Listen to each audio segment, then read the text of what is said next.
This is Support is Sexy, Episode 2 with social entrepreneur and activist JLove Calderon. Welcome to the Support is Sexy podcast. I'm your host, Elayne Fluker, entrepreneur, author, producer, and founder of Chic Rebellion Media. 5 days a week, Monday through Friday, I talk to women entrepreneurs who share their journeys and the true stories of their wins and their lessons and give you insight and inspiration to take your business and your life to the next level. Here we go.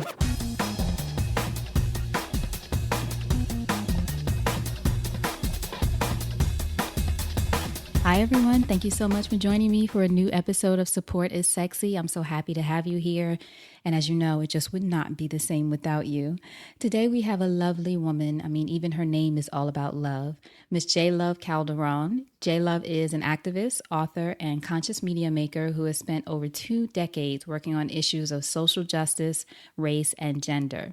She is an executive producer of documentaries and docu-series, and she is co-executive producer of a new series we're all very excited about called M1 The Message. JLove is also a speaker, transformational strategist, and coach who helps people get out their dreams. And I actually met her at an event last year, I think it was, that was for women. And I was immediately drawn to her and how down to earth she is and how truly committed she is to seeing you win. She truly epitomizes her name. And on this episode, JLove openly, generously, candidly shares her harrowing experience with you so you can really see how you can make the commitment to take your life from one place where you may not want it to be to another place where you can really make a difference. And she goes into everything from being down with the Crips when she lived in Colorado to creating conscious content for television and all around the world. So what you're going to learn includes making the choice to change, what is social entrepreneurship, and also what is conscious content. Also, how to create content that's smart and sexy, aligning your passion with your purpose, which is very important. Why you just can't be an artist. You need to handle your business, even though people like me just want to be an artist. And the difference between compromising and getting creative. And one quick thing to note, we speak very candidly on this episode. So if you have sensitive ears in the room, you may want to put your earbuds on, but you definitely don't want to miss this. So, without further ado, Miss JLove Calderon. So, JLove, thank you so much for joining us on Support is Sexy. I'm so excited to have you, especially during this busy time for you. Yes, it's so good to be here, Mama, and thank you so much. I love everything that you're doing. You're a rock star. Thank you so much. So, I have to ask you the question I start with for everyone. When did you first fall in love with entrepreneurship? That's such a great question. I fell in love with social entrepreneurship when I realized after 2 decades of working in the nonprofit industrial complex that there has to be another way to live in your purpose, to support people and communities rising to their best while being sustainable yourself for you and your family. And I just knew that there's got to be another way so that I could have health care, I could take care of my kids, I could be healthy and well, make money and make change. And for me, social entrepreneurship was the key to that lifestyle that I wanted so badly. Now, how is social entrepreneurship, so people know, different from, I guess you call it, quote unquote, regular entrepreneurship? That's a great question. Social entrepreneurship is all about the triple bottom line of people, planet, and profit. And the belief is that we can all win, and that I don't have to have you lose in order for me to win. So the concept is really about a different way of looking at capitalism that is mission driven and is centered on equality for all people around financial freedom and sustainability. Very good. Now tell me, let's go back a little bit just about the origin of JLove. Where did you grow up? You grew up in New York? No, girl, I'm a white girl from Denver, Colorado. You are not from Denver, Colorado. I am from Denver, and I'm proud of it. And I will claim Denver to the day I die. Denver is my hometown, born and raised. I am proud of Denver. A lot of my experiences shaped who I am today from Denver, so I'm proud of that. At around 17, I bounced to Cali, and then I was in San Diego. I went to San Diego State University and stayed out there for about 6 years, and really was into hip hop culture and really working with homeless kids in San Diego County. Is that when you first became interested in hip hop when you were in San Diego, or was it No, some in actually, Denver? Denver. I got turned on to hip hop. My best friend was one of the first graffiti artists in Denver, Mm. and I would roll with him everywhere. So my entry into hip hop culture actually was through graffiti art. So my homeboy was like, we were in middle school, and my homeboy would take me out tagging all day long, and I fell in love with the art of expression on the wall.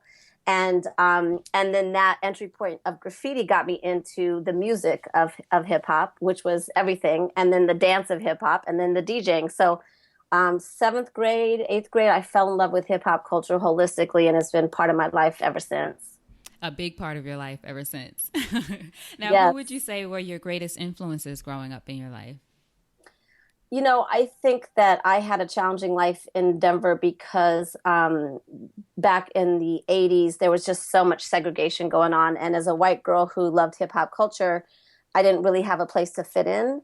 And I really wasn't accepted because back then it was not okay for a white girl to love hip hop Right, it culture. was very much Black culture. It was, and so I got drama from white community, and I got drama from the African American community. So I was just trying to figure it all out, Elayne. So like who really put me on to consciousness was Malcolm X. I read the seminal book, and I was like so inspired, and I was like, okay, I can do something different. The autobiography of Malcolm X. Exactly, thank you. And it was then that my consciousness started to develop around white skin privilege. Like, yes, I was born white and I can't control that, but I can control what I do about it. And so now I'll be honest, I didn't make the right choices while I was in Denver around how to use the power of Malcolm X's words. So I actually went a different route of rebellion. My best friend, who I told you about, was also a member of the Crips. And so I actually got down with not just the graffiti crew, but also with the Crips. And then the co-founder was my boyfriend at the time. So I went the different route through Denver. That was my time of rebelling against racism and poverty through, a different type of street rebellion. Mm-hmm. And that's part of the reason why I needed to bounce to Cali. Right. It was. And in California is where I got more politicized and understood that I was actually not being supportive or helpful to the community by taking the route that I was taking, which was very like it was just through kind of criminal activity and doing the wrong things to get back at society. I learned to flip that into consciousness and activism through the help of, some of my mentors at San Diego State. Dr. Hayes and Dr. Weber were two professors that took me under their wing as this young, unconscious white girl, Right. and was like, "Yo, you gotta change up. Like this is not helping anybody." It was And just channeling your energy in a different way. yeah, because I was channeling it in a negative way, and they were like, "You need to take responsibility." And they also put me on more and more to white privilege and what that really means, and my responsibility as a white girl and how I actually like was being irresponsible, even though I thought this was the right way to do it. It's like fuck the system. Mm-hmm. And so through the guiding and mentorship of some elders, I was able to really change it up and say, okay, I want to do something different. I want to be on the positive side of change. Right. Now, when you were in Denver, it sounds like you knew there was a part of you that was a rebel, for lack of a better term, which is a word that I clearly love. And then you became involved with the Crips. Now, was this because of someone you were dating at the time, or was it because you were searching at that time for something where you could sort of show that rebellion? It was actually through relationships. Mm-hmm. It happened organically. It was just who I was hanging out with. I mean, I remember the time that we sat at the park drinking 40s and smoking weed, and the guys came up with the name Rollin' 30 Crips. Like, this was the beginning of gang culture, and this was the confluence of crack cocaine, gangster rap, and gangs because of territory and a lot of young people were not able to even eat because the crack epidemic hit so hard. Mm-hmm. So there was so much going on. And it was like I was just in the middle of it because of who I was rolling with, literally. So it wasn't like a conscious thing. It happened organically and it just grew with it. But once I was in it, my allegiance, I'm a ride or die chick. Mm-hmm. I'm an Aquarius. I'm loyal. Like I don't play. And so once I was in it, then I was in You it were in because it. I was like, these are my best friends. Right. And I'm going to do what I need to do to make sure that we're all good, Mm-hmm. But it wasn't. It just happened. It flowed organically. It You was know what just I mean? because, and I think that's how it happens for a lot of people. It's just the neighborhood that you're in, the people you're around, the connection. It's what people are doing, and then you sort of roll with it. Exactly. And I think people want something big and sexy and like, oh, I was jumped in and this and that. And you know what? It's not always like that. Yeah, yeah, yeah. And it's not always like how you see in the Not like a movies. movie. Exactly. It's not a movie. It's like one day we're in the park and the guys were like, yo, we live in the 30s. Let's be rolling 30 Crips. Word. Okay, done. Now we're a gang. Like, you know what I'm saying? Right. So it's like sometimes it's not big and sexy. It's just the evolution of thought and behavior based on what is happening at that point in time. And really at that point in time, it was about survival. Mm. It was literally about survival. Now, did you grow up in a mixed neighborhood, or were you in a I mostly? did. I was very lucky. I grew up in Park Hill, which was the most diverse neighborhood in all of Colorado. Mm-hmm. And again, because of the age in the 80s, I was the first generation to experience busing. And so what happened was like it was desegregation time in Right. Denver, Colorado. And so like the schools were all like the school I ended up going to was mostly African American, Mm-hmm. and the busing system just changed everything up. And so, I think I'm happy with how it all turned out. It was the best thing in the world to live and experience different cultures. I think for everybody. The problem is the adults didn't know how to change and evolve. I think as young people, we were all up in it and like ready to go. But the adults around us were not ready. They were still steeped in institutionalized racism.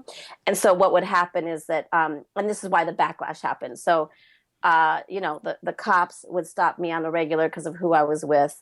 The church, my parents, like everybody was very much like, this is not cool. And that was happening society wide in Denver. Mm-hmm. It's like people were not, did not know how to handle it. Mm-hmm.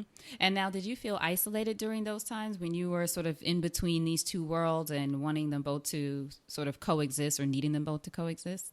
Oh yeah, it was a really, really hard time. I felt the way that I can best describe it is I've always felt homeless. Like I Mm. never belong. I don't belong, and I felt like I was living two different lives, Mm-hmm. and it's like almost like this schizophrenia of like um, not feeling quite accepted all the way anywhere. Mm-hmm. So I was very much like a social chameleon, and I actually was friends with everybody from the Crips to the headbangers to the punk kids to the athletes. Like I'm a social butterfly, and so I was also an athlete. So like I rolled deep with everybody, and I was cool with everybody, but I never felt like I completely fit in because I never felt like people accepted the whole of who I was. Mm-hmm. But Elayne, this is why I fell in love with hip hop culture because hip hop culture was the first place where I felt like I could be fully whole and seen completely. Mm. And I felt accepted. And the reason why I felt accepted was because there was a greater call, and that was the love of this incredible, vibrant culture. And that if you were in love with hip hop culture and you were down with hip hop culture, it wasn't about your neighborhood, it wasn't about your skin color, it wasn't about your skills. You had to show and prove. Right, right. Prove. But it was about your skills and your deep commitment to the culture. And if you were down for that, you were accepted. Right. Now, where did the name J Love come from? I mean, we can all see it and you feel it. Anyone who knows you gets it. But when did that come about? Was that while you were in Denver? Was that That when you was moved to actually it California? was my I was when I was 17. I had just moved to Cali, and it was given to me by the hip hop community because I love, and part of it was my commitment to getting up, like as a female graffiti artist, right? Which back then there was not a lot, and I got up, and like I remember my mentor would always say, "You got heart, you got heart," What and sometimes you say, "You got heart for a white girl." So, right. like but like so the thing was my heart, and like so basically like people saw my commitment to hip hop culture, my commitment then to justice, and that I loved people, and so I was given the name J Love. I love And that. yeah, it feels real, it feels good, and I love love, and so it's like your name is something, right? When your Mm-hmm. name precedes you in the world, it means something, and I feel like the name was given to me for so many different reasons. I read Uh, somewhere that you said that you felt like it was divine. Absolutely. Yeah, absolutely. Because it's divine and it designed the rest of my life. Because then that's when I really had to let go of all the negativity and I had to let go of kind of the negative lifestyle I was leading. Because even in college, girl, I still was doing what I needed to do to survive. So Right. I didn't have the financial resources. So I was dealing, like I was doing things because I was trying to figure it all out. And when you're given that name, it also holds responsibility. And Mm. so it was like, okay, I have to design my life differently. And this is why money's so important. I was like, I need to eat and I need to figure out positive ways to ensure that I can eat. Like this lifestyle is no longer valid given who I am walking as in the world right now. Right. And you were doing all that while you were in school? Like, was it? Yep, yep. Wow. Now, Yeah. how did you end up then getting, was it, obviously you didn't get a scholarship or anything like that. Was it you applied and you decided, you know what, I'm getting out of Denver because I have to, I'm going to California?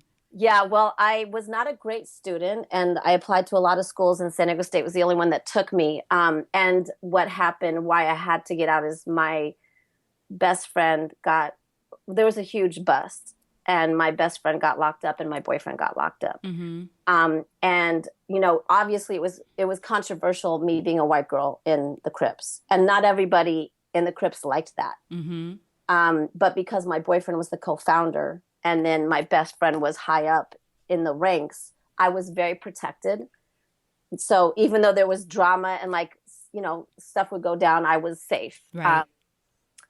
And that's just within the Crips, not even talking about the Bloods, right? Mm-hmm. But once they both went away, and then the cops were looking for everybody in the crew. You Like it were was, sort of exposed. I was exposed in ways that it was just I was getting it from all ends. I was getting it from the Bloods, from the cops, and from the Crips inside that did not like me. And I had to leave. It was too much pressure as a 17-year-old to like. I just didn't even feel. I didn't know what was going to happen. Right. So I had to bounce. But when I bounced with very few resources. Mm-hmm. And so I was doing things that I didn't want to have to do. Like what is it like when you have to eat? You have to eat, right? So I don't want to get into the nitty gritty, but it was not. It was very unhealthy and destructive because I was not healthy. Mm-hmm. I was not healthy internally. I did not have, because of a lot of my experiences, even as a child, that happened around some abuse, people outside of my family. Like I was a broken individual. Mm. And so it was just about survival by any means necessary. And I did it by how I knew to do it, Mm-hmm. which is through my charm and my ability to get people to do things that I want them to do. Right. And then, got it. Got But it. I was on the dark I side. see. I see. That was another side of J Love, right? Yes. That's Jay That was making it before the happen. love. Yeah, exactly. That was Jay before needs to the love. figure it out. Yeah, exactly.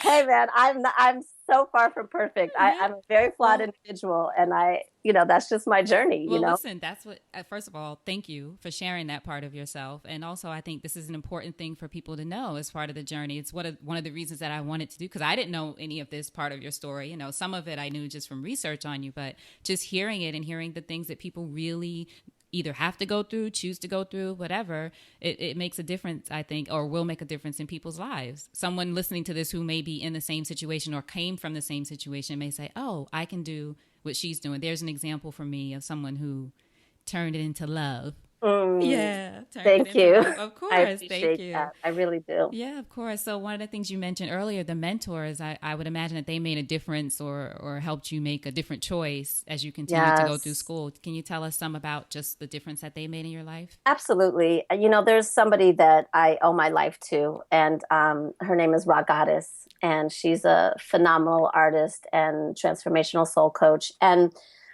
during the time in San Diego, I joined the Universal Zulu Nation and was an active member there. And at that point in time, Raw Goddess was she was the World Council leader. So she was the international spokeswoman for Universal Zulu Nation. Mm-hmm. And I'll never forget what I was queened by Africa Islam.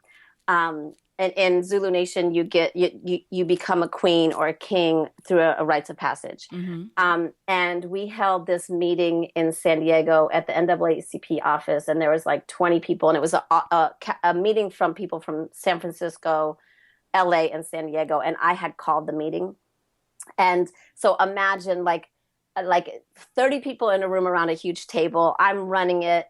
There's a lot of questions about me because who is this white girl, Right, who's rocking organizing this meeting? Africa medallion, who's a queen put down by Africa Islam, right? So there's a lot going on. So I had to like really be grounded in my confidence, right? So in the middle of the meeting, Ra Goddess walks in the door with like 3 other people flanked at her side.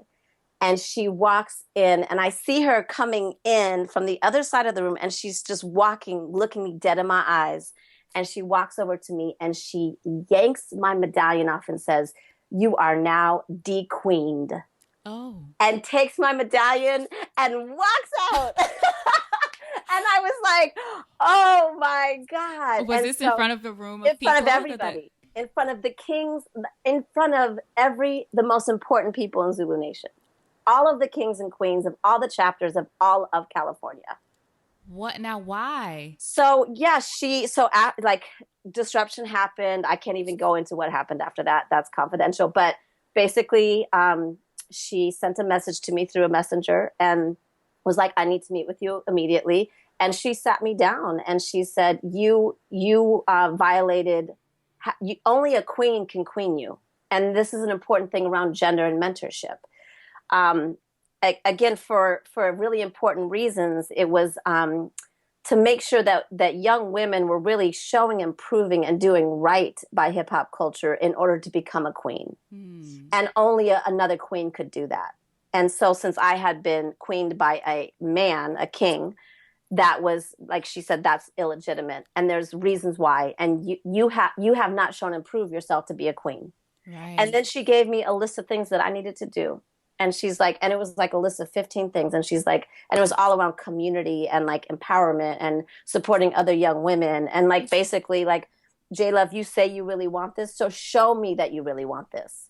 Do these things and come back to me in 30 days. And I'll decide if you can potentially be a queen or not. And that was the first time that somebody stood and took me to account and really held me accountable to my actions. I know that sounds strange, but like it was really the first time. Through the process, what happened, Elayne, is she stood for me. Yes, it was a challenging beginning, but through that process, that was 25 years ago. We have been together ever since. And let me tell you, I would not be alive if it was not for that woman, because she taught me and stood for me when I could not even stand for myself. She gave me the love that I did not have for myself. She had me understand that I was worthy just for being who I was when I felt like I was worthless. And so through that process of her standing for me, she gave me the strength to learn how to stand for myself and the insight to do the internal work to find my truth and to explore my worthiness and to finally be able to say, I am worthy. That's beautiful. Now, through this journey, was it through the 15 things that she gave you that you needed to do? You don't have to tell us what they are. I'm sure they're confidential, but was it through that journey? And also a question, were you receptive in that moment after this big thing had happened to say, I'm going to sit down with this person, have them tell me what to do, or were you still resistant? Great question. I was if you knew, I mean, I had almost died so many times that by the time Ra had taken me under her wing, I was like, if I don't change, I'm dead or in prison. You know, that's the bottom line. Like I had just come from this harrowing experience where I had been like kidnapped with the guy with the gun and had to like drive around for 14 hours, like at gunpoint to do these things, like these crazy things. Like I was at my end. I couldn't even go on. Like imagine like every day trying to figure out how I was going to eat. Going to class as a student. Right. You were still, the whole thing, the reason you were there is you were a student. There's that part of it. So trying to eat, you know, being a student, like the Zulu Nation thing, getting letters from prison every single day from the 2 people that I loved. So I was heartbroken. I mean, my boyfriend and best friend were in prison. Like I would get a letter, and my boyfriend at the time would say, "Last night, my bunkmate was stabbed 17 times." Mm. You know, and then he said, "I tried to stop the perpetrator, and so I just got out of solitary confinement for a week." Like so. Imagine I'm getting like letters from people that I love who are incarcerated. I can't do anything about that. I'm trying to eat. That's hard to do. I'm trying to study, and I'm not like at that point, like school academics was not I wasn't the strongest at that, Elayne. Like it just wasn't my strong suit. So Mm-hmm. school was hard for me. Like it wasn't a breeze for me. And then I'm trying to fit in at this racist institution, 30,000 people, 3% people of color. I'm getting verbally attacked in elevators by these white boys who call me the N lover word. Mm. Um, I was early on getting tattoos, so I came to San Diego with tattoos that like they were calling me crazy things because I had tats. I was, like accosted all the time, like by these white boys. White boys hated me because I Because was you hanging love out Black with culture. color. So like fighting, like you, girl, it was insanity. It was insanity. Then I was working at night at the dorm to try and get that work study money. Mm-hmm. Meanwhile, I was dealing. So I would do the overnight shift because that's the only time they could put me in. And then everybody would be coming in to get their stuff from me. And I was At the basically dorm. up 24. I didn't sleep. Like Wow. I sleep. Like I'd sleep for 2 hours a night. So all of this was happening, and it was like I can, and I was by that point I was 18 years old. I And you can't didn't do have this. family support. It was you My really, family was in Denver. I was right. estranged from my father at that point in time. Mm-hmm. I was not close with my brothers. I mean, my mom was doing the best she could as a single mom of three teenagers, and she was struggling. Right. She was struggling financially. She was struggling with her own. She just was having a hard time in life, This and was so it wasn't a call home like mom put some money in my you really had to figure it out on your own. And then here comes Raw Goddess. and she put me under her wing. So to answer your question, I was ready and willing because I knew that I had hit rock bottom, and that something had to change, or else there was really no point for me to exist. Mm. And that's the thing too, at least sometimes you don't know how you're going to change or how you're going to make it work. I always tell people about letting go of the how, but you just know something needs to change, Yeah, right? It's exactly. time for this to happen. So how did you end up making it through those years? I mean, to end up leaving, whether leaving school or graduating, what was the journey like through and after college? I found the light of knowledge, and when I learned about white supremacy, institutionalized racism, and white privilege, and I recognized my unique position of like what I had been through and where I was situated, I recognized that I could have a voice in a different way.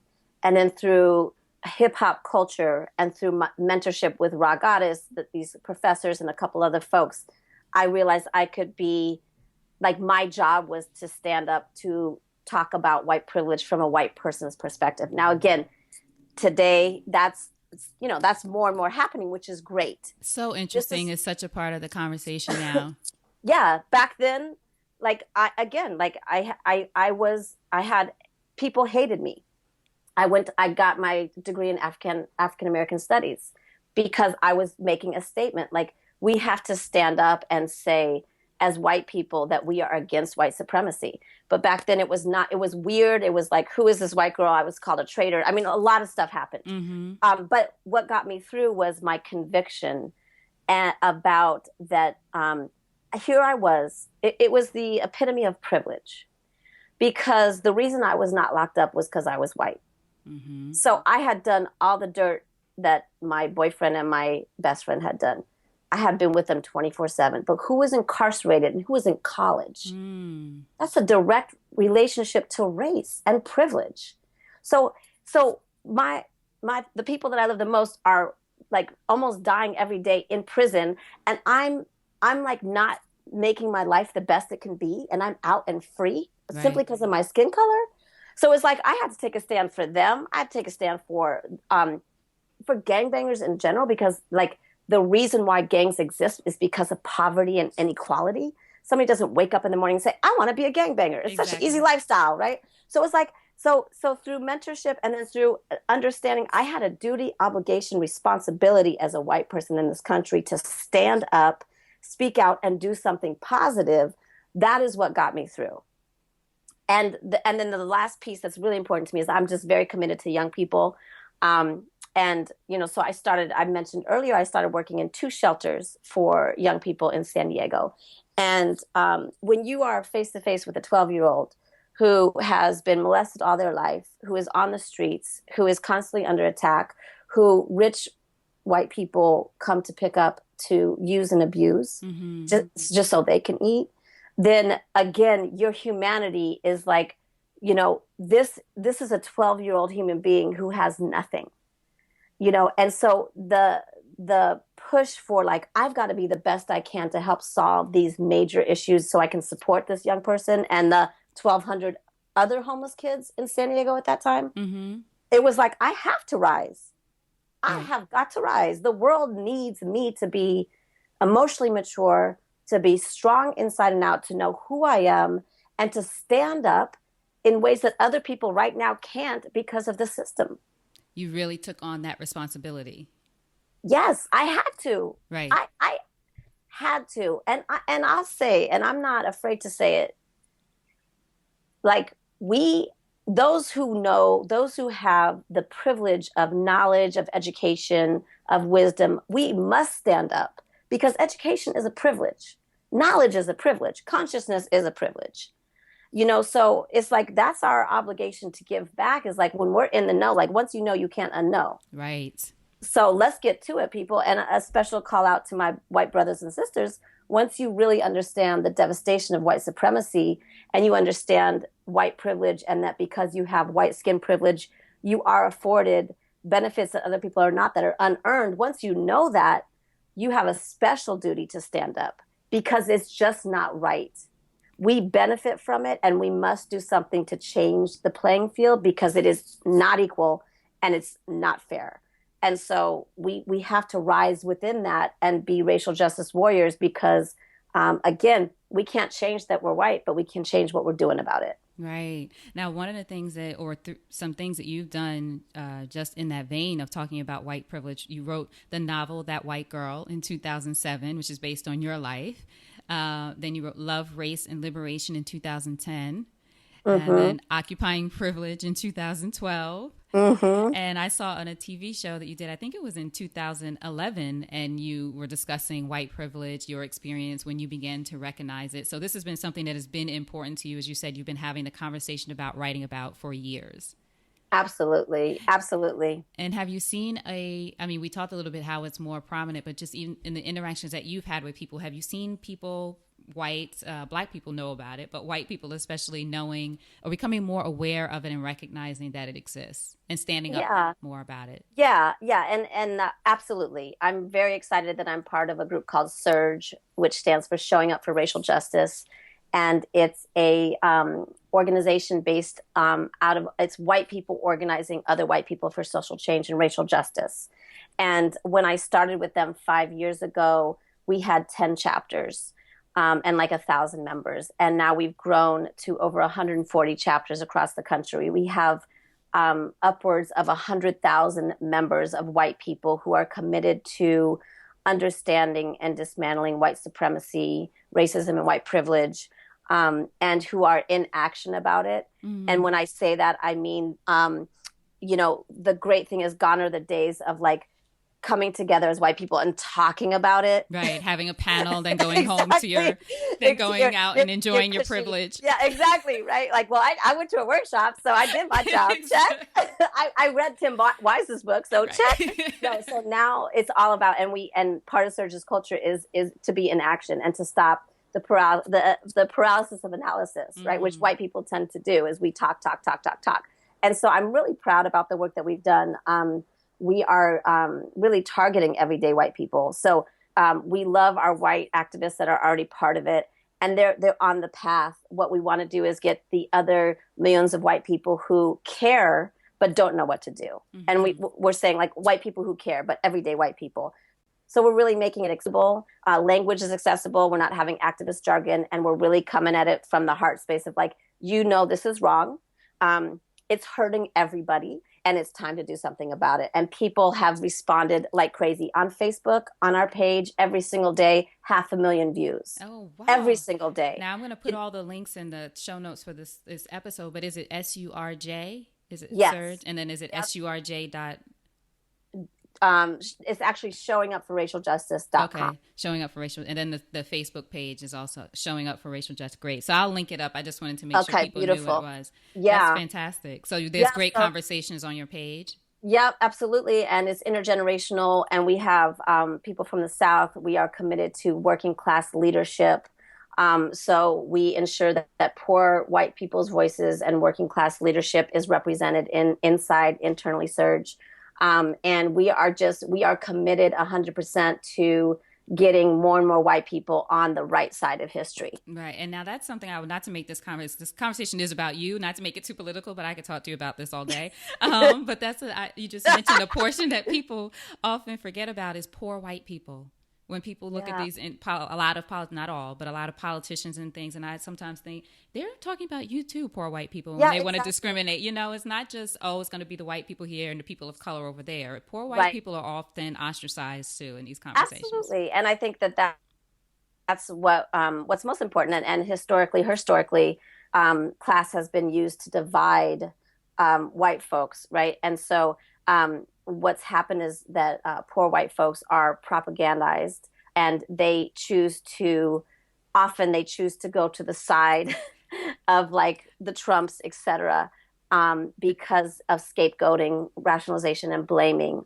And so class has been very divisive from the beginning of time. And it's actually is one of the reasons why we have race as it is now, which we know that race is a social construct. Like, it's totally made up. It's a story. Mm-hmm. And this story has real life and death implications, as we know. So for Surge, it's really important that we bring in working class and poor white voices into the fold so that we can start to shift the awareness and consciousness around how we can all benefit from the ending of racism, instead of pitting poor white people against immigrants, poor white people against African American, Latinos, Asians, right? Like, it's like, no, this is a class issue as well. And if we Right. can come together, then we can unify and do what's right for everybody. That's right. Now, how does your social justice play into the incredible work that you're doing as a producer? Because that's not your whole life. Activism isn't your, she's dancing, everyone. Activism isn't your whole life, or it is, but there's also work that you're producing, creative work from that, Yes. and documentaries, docu-series Yes. on TVs. Yes. Tell us about this term, which I love, conscious content. Yes, thank you. I'm so excited. And I do claim my activism is me. And so every vehicle, like, I stand for truth, love, and freedom, and liberation for all people on the planet. My vehicles are TV and film, live experiences, and books. And why is because I'm looking for massive impact. And I'm looking for convincing messengers that people can relate to. So I'm super excited that I linked up with my longtime homie M1 from Mm-hmm. Dead Prez, and we launched a production company called JLove and M1 Productions, and we're doing conscious content. And for me, the definition of conscious content is content that elevates the human condition. And I also, as a social entrepreneur and a businesswoman, I call our content smart and sexy, Mm-hmm. because we do need to have sexy content. I am into short, juicy, fly, saucy content that people will love and fall in love with, that also is vibrationally aligned with elevation. So what does that look like? It looks like M1 is my messenger. Why? Because M1's revolutionary but gangster, Well, exactly, because Dead Prez and Full right? Stop. Yes, he gets down. Like, so he can talk in the boardroom, and he can talk on the street corner, right? Like, everybody can get down with who he be and what he represents, because he's been a warrior for justice for over 3 decades. So if I put him in front of the camera, and he's talking about creativity and hip hop and social justice and how we can use art, music, and culture for social change, people will listen, because it's M1, right? So it's like, we got to recognize the messengers, the brilliant human beings who are in our midst, that young folk and millennials will pay attention to, because they can see themselves in that messenger. Right. Far too often, our messengers are They don't look like our communities. They don't represent our communities. And people look and say, well, I can't be like you. Like, Right. that's not my experience, you know, and I'll never be like you. And so we want to shift the dialogue, and we want to use conscious content to really create liberation. And how do we do that is through starting with the person. And I know that you know that each, like, the movement is built up of individuals. So the stronger the individual, the stronger the movement. Mm-hmm. So we're about having every individual really get clear on who they are, why they are on this earth, like what is their divine purpose, and then attach that to their passion, skills, and gifts. If you put all of those together, then you can live a life that is aligned in your power, your passion, and your purpose. And you can deliver what goddess, universe, whatever you believe is greater than you, what you were put on this earth to deliver. When we know our purpose on earth, something else is available to us. And we are able to do things that other people will tell us is impossible. Everybody told me there was no way I would make it in Hollywood. Mm-hmm. They said, there's no way, JLove, not with your radical, you know, stuff around privilege. Stop talking about race. Right. You know, like you out there doing this and that. Look at your partner. Like, no, you know, so Elayne, I was like for 5 years, I was like, there's no way you can make it. Hollywood will not, no. Not being who you are, like be something else and you can do it. Sell out, basically. Sell out and you can do it. Like do some, I'm going to tell you a quick story really fast. No, it doesn't have to be fast for me. Okay. I'm just conscious of your time. I was in Hollywood pitching, and I had this incredible show with my best friend, Asia One, who's one of the top B-girls in the world. And it was this show about how B-boying and B-girling can save lives through empowerment, health, and well-being, and by allowing young people to channel their energy into something positive. I pitched this young cat. He was probably 20 years younger than me. He looked like he could be my kid. Mm-hmm. And this plush Hollywood thing with golden chandelier and these red velvet couches. And he was like, you know, this young white dude, like flossing, like, la, la, la, la, what's up, what's up? Mm-hmm. I pitched in the show. It's so incredible. Like, I mean, I get chills even watching the sizzle reel. Asia's killing it. This B-boy who was homeless changed his whole life. I mean, it's so compelling. And he's like, looked at me and he's like, that's never going to work. Nobody wants that. America is dumb. And he said, but I'll tell you what, JLove, if you get me three B-boys and a B-girl in the Bronx having an orgy, I will pick that show up right now. This is a Hollywood producer? Yes. Look at me dead in my eye. Like, dead ass. Like, and you're like, you're joking. No, yeah. And I was like, and then I realized like he really wasn't joking. He said, right now, do you want to do that deal right now? And I want Asia in it. She's dope. Well, he didn't say dope. Right. He's like, girl, but I want her. Yes. I mean, I was like, I appreciate your time. And I just walked out. But like, that's what, like, can you imagine like taking this incredible like B-boy culture, B-girl culture, and then talking about B-boys in the Bronx with a threesome? Like that's what, so that's what we were up against. From there to there, but that's the kind of thing. They're just looking like this is, and the thing is, I think what you said is interesting. America is dumb. So a lot of times people think, oh, these Hollywood people are so dumb. They're creating this dumb content. No, they think they're playing to their, as they say in politics, playing to the base, right? Right. Somebody's watching it. Yeah, and that's the thing. That's why we have to change the conversation, right? We have to provide other content, and we have to get our community to support that content because we do. The marketplace, and this is kind of going back on the business tip, in order to be successful at creating conscious content, it's got to be smart and sexy because we've got to get the audience behind us because the metrics are real and the market doesn't lie. You know, we're about to release our pilot episode of M1's The Message featuring Joey Badass on June 22nd because M1 will be on the Larry Wilmore show. And, you know, our job as the creators of this content is to make sure our community knows about it. People do want this content. How do we know? This many people watched it. This is where it ran on socials, right? Like we need that evidence-based data to do proof of concept. Mm-hmm. And to anybody that's creating content out there, that is part of your job as a business person.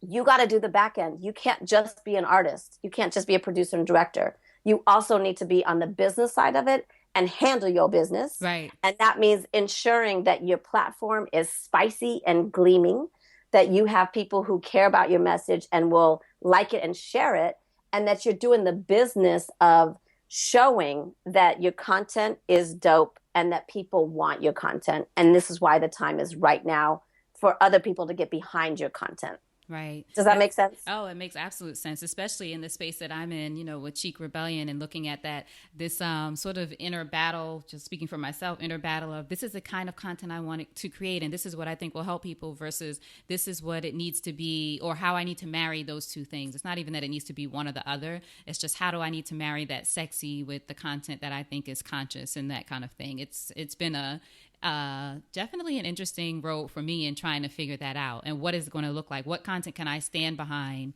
and also get the audience behind? Yep, absolutely. I'm with you 100%, and I think that's why I choose the messengers that I choose. Yeah, and I think it's really about being smart around casting. Again, I'm kind of getting to the granular part of it, this but is like, good. It's like, who are you putting in front of the camera? And I have to break people's hearts a lot because so many people come to me because I do conscious content. Everybody wants me to do their documentary on all the social justice issues. And like, it's hard for them to understand when I tell them like, yes, this is an important issue. Yes, I understand that this is the group, person, individual leading that issue. And that can't be the person on camera because I can't sell that. Right. I can't sell that picture.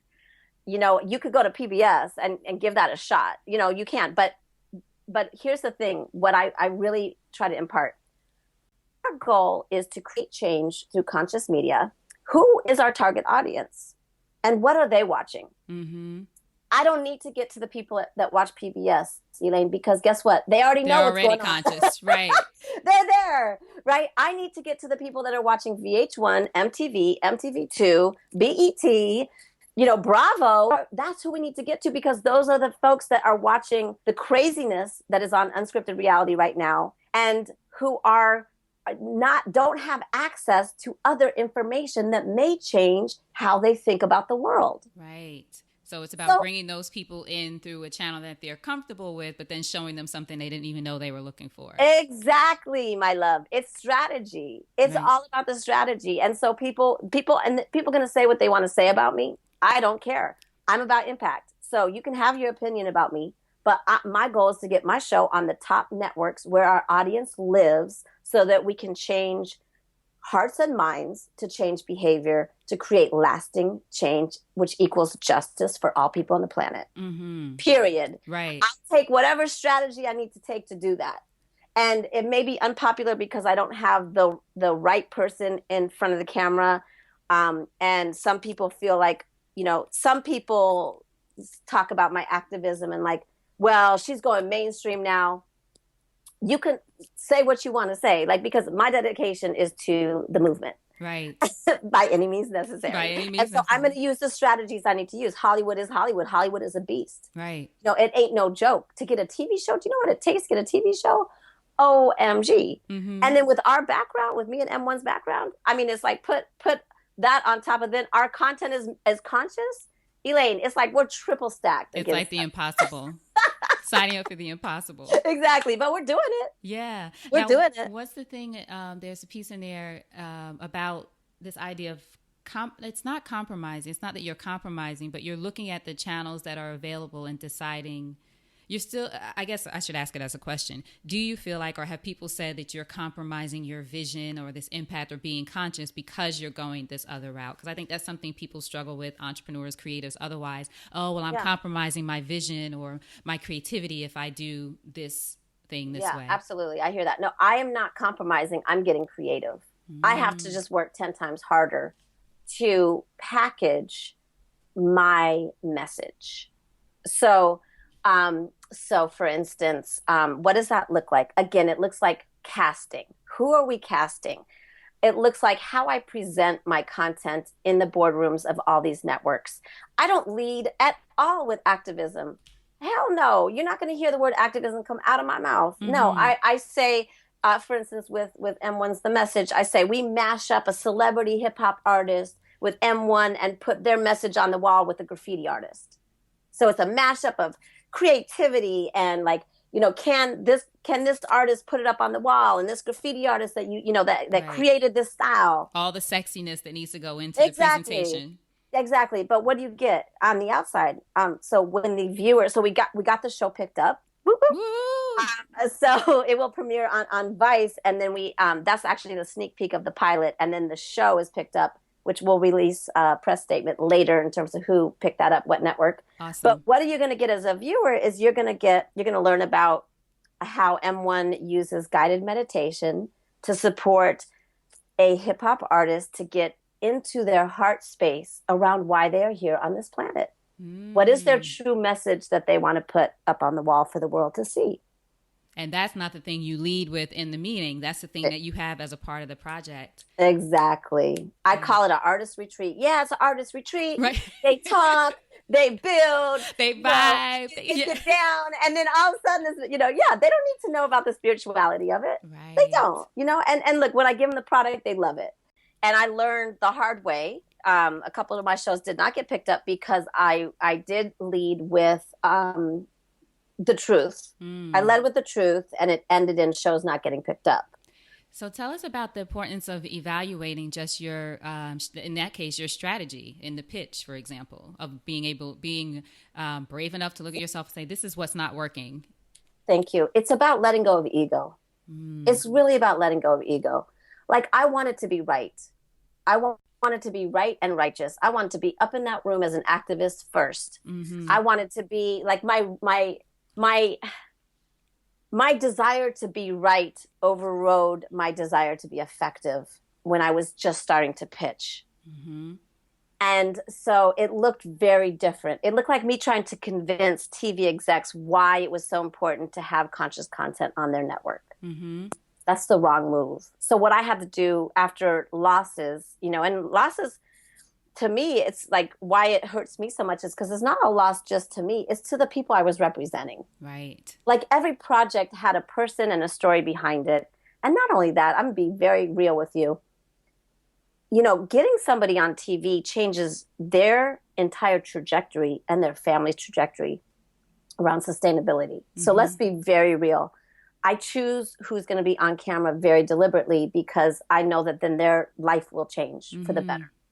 Right? Because that means economic sustainability. That means once you're on TV and you become known, the doors open. Right. Every check you get has 5 more zeros. I mean, everything literally changes for you because America's obsessed with celebrity culture. Right. That just so we can judge. Yeah, we can judge that, but that's just the truth, right? So when you're on camera talent, then what happens is your life will change for the better in many ways.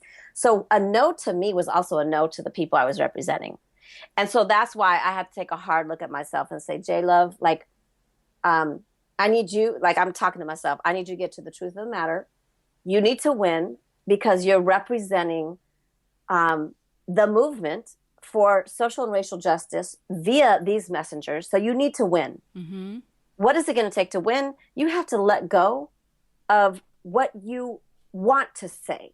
You have to let go of being more knowledgeable in the room. You have to let go of wanting to say to somebody, how could you put out what you're putting out when you're poisoning our communities? Right. You have to let go of all of that, strip that away. You have to go human to human, and you have to learn how to connect with that human being, find something that you can relate to. This is like what I have to do all the time. How can I relate to this person as a human being, find something I can relate to, connect with them, and then deliver a story that they can hear, understand, and see on their network. That's right. Period. That's what I have to do. So it's like presenting that, the creative, and why it'll work on their network.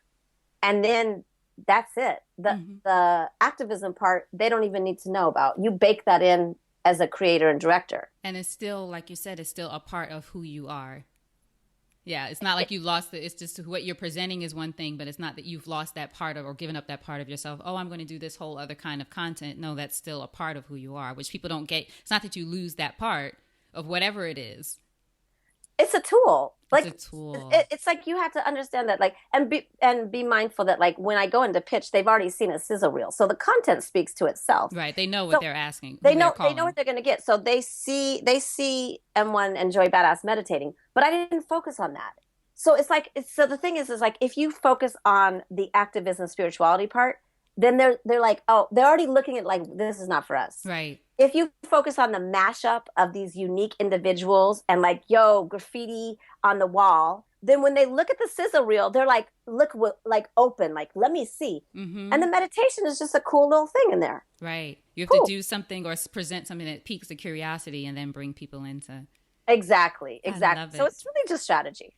Now, one of the things that, one of the many powerful things that you've said to me when I was telling you the different things that I wanted to do, I want to write a book, and then I think I want to do this, or maybe I want to do that. And you said that some simple words to me that changed everything, sort of shifted my mindset. Why don't you do both?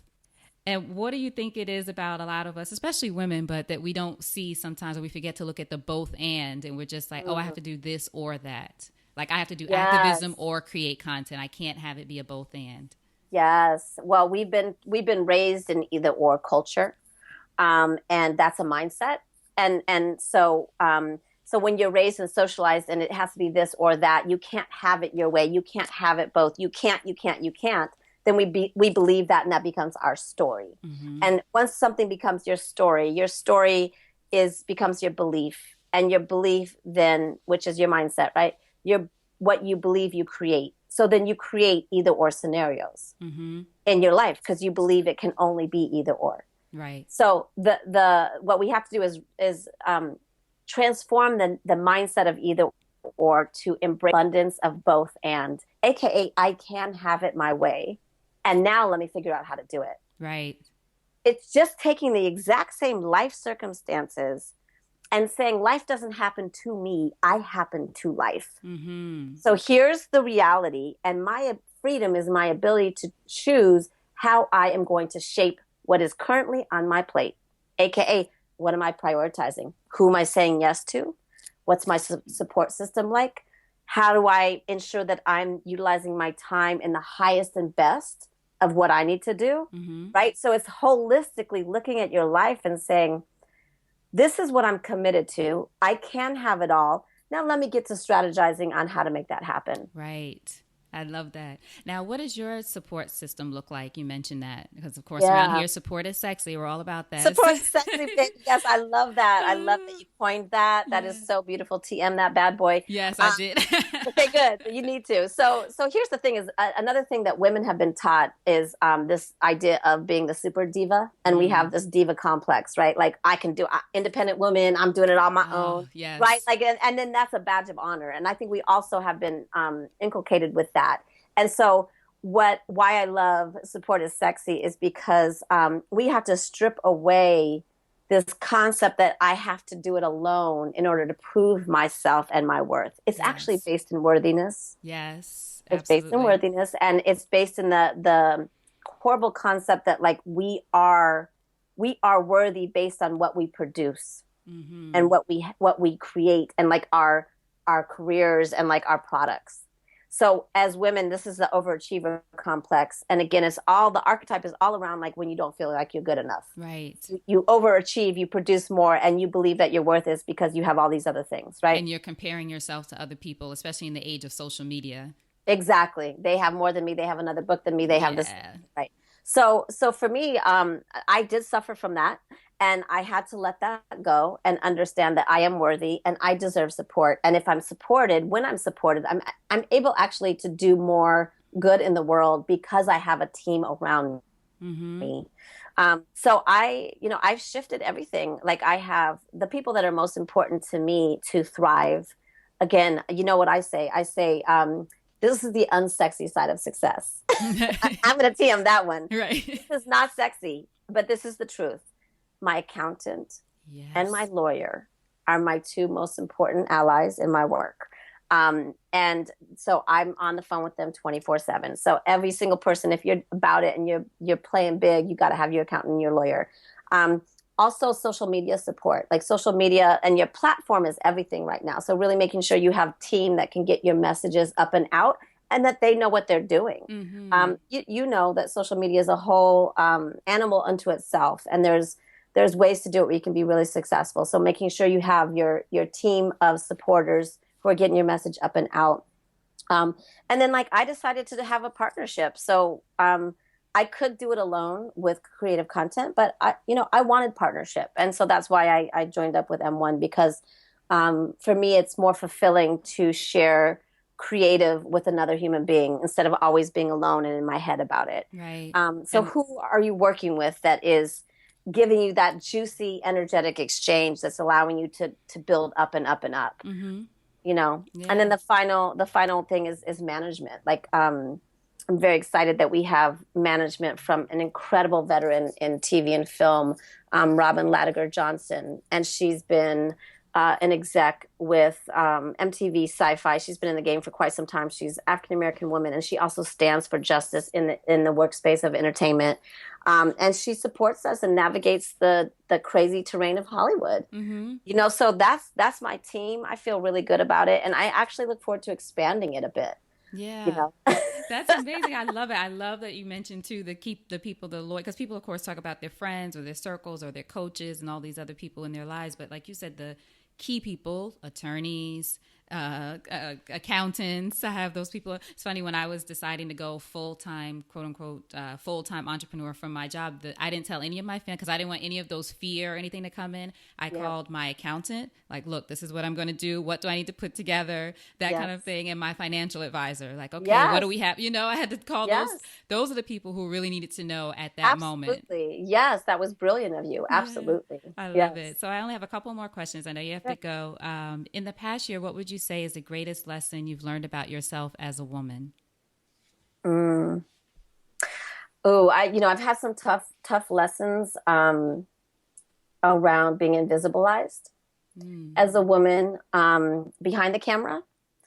And so what I've learned is although I want to have credit, proper credit where credit is due given to me, as it should, often it won't be. And I need to stand for my value and my contribution. hmm And what does that look like? That looks like when I'm miscredited or not credited for something that I've done, that I let the ego aside. I let the hope that you would have done it right aside. And I take a stand and say, hey, I'm actually the executive producer, the producer and the director of this content piece, and I need you to put the credits accordingly. Or, hmm hey, I am the executive producer of this song. It's not noted on iTunes. I need that to be changed.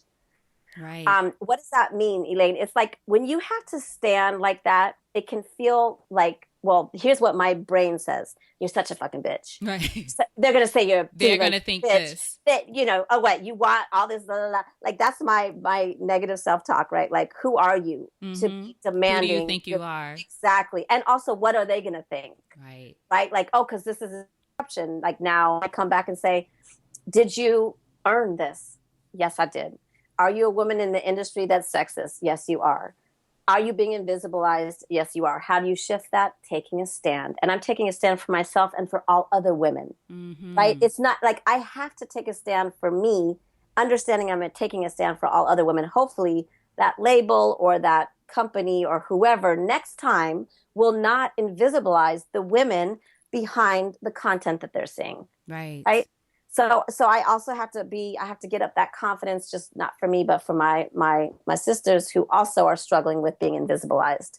Um, so that's about value, honoring contribution, and being willing to not be liked in order to stand up for self. Right. And I will say that's a form of activism too, and being able to stand up for ourselves, Mm-hmm. and especially in situations where we want to be liked. It's sort of easier, I think, not easier, but different when you're protesting something that you're against, but when it's or industry or whatever that you're against. But when you actually want those people to like you and you have to stand up for yourself, sometimes Yes, it's more difficult. it is. It Yeah. is. And also asking somebody to honor, like we want somebody to say, wow, you made such a great contribution. We love that you paid for it, you shot it, you produced it, you directed it. Right. That's Without so you amazing. having to tell them that. Exactly. Because how fun is it? It's like fishing for a compliment. No, I Right. want you just to, I want you to Just just want you to compliment recognize. me. Tell me Yeah. I look good, baby. Tell me I look good. I don't want to have to ask you, do I Do I look look good in good? this dress? Yeah, exactly.